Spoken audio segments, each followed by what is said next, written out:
गिनिटी के राजमहल में शहजादी फूल अपनी शांत और खुशहाल दुनिया में रहती थी। ऊंची दीवारों के भीतर उसका जीवन सुकून से भरा था। फूल न सिर्फ खूबसूरत थी, बल्कि दिल से बहुत दयालु भी थी। उसे परिंदों की आवाज, बाग के फूलों की खुशबू और जानवरों की संगत बेहद पसंद थी। यही वजह थी कि महल का हर कोना उससे अपनापन महसूस करता था। फूल को कभी अंदाजा नहीं था कि एक दिन उसकी अच्छाई और हिम्मत की असली परीक्षा होने वाली है। एक सुबह जब सूरज की रोशनी बाग को सुनहरा बना रही थी, फूल ने महल के बाहर कुछ अलगसा देखा। वहाँ एक अनोखा जादुई जानवर खड़ा था, यूनिकॉर्न। उसका शरीर चमक रहा था, लेकिन उसकी आंखों में डर और थकान साफ दिख रही थी। उसका चमकता सींग रोशनी तो फैला रहा था, मगर उसके मन की परेशानी छुपा नहीं पा रहा था। फूल धीरे धीरे उसके पास गई और नरमी से बोली, डरो मत,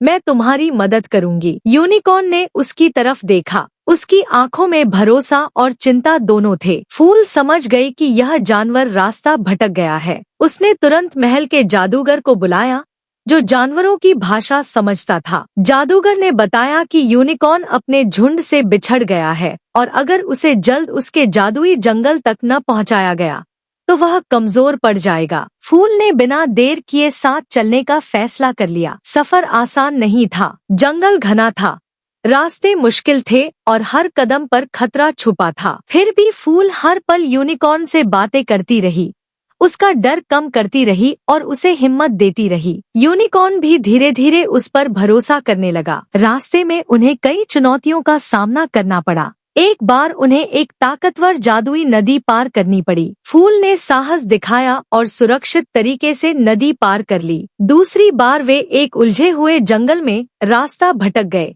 लेकिन फूल की समझदारी और यूनिकॉर्न की खास पहचानने की शक्ति ने उन्हें सही रास्ता दिखा दिया। कई दिनों की मेहनत के बाद वे आखिरकार जादुई जंगल पहुंच गए। यूनिकॉर्न का परिवार उसे देखकर बहुत खुश हुआ। यूनिकॉर्न ने खुशी से उछलते हुए फूल की ओर देखा, मानो कह रहा हो, तुम मेरी सच्ची दोस्त हो।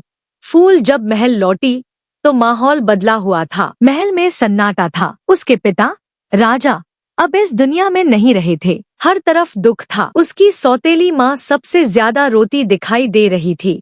दुखी मन से फूल बाग में बैठ गई। तभी सौतेली माँ वहाँ आई और साफ शब्दों में बोली कि वह सत्ता में अकेली रहना चाहती है। गुस्से और लालच में उसने फूल को नुकसान पहुँचाने की कोशिश की, लेकिन खुद ही संतुलन खो बैठी और नीचे गिर गई। फूल स्तब्ध रह गई। उसने किसी के लिए बुरा नहीं चाहा था। उसने धीमी आवाज में बस इतना कहा, जो दूसरों के लिए गलत सोचता है वही सबसे पहले उसका शिकार बनता है।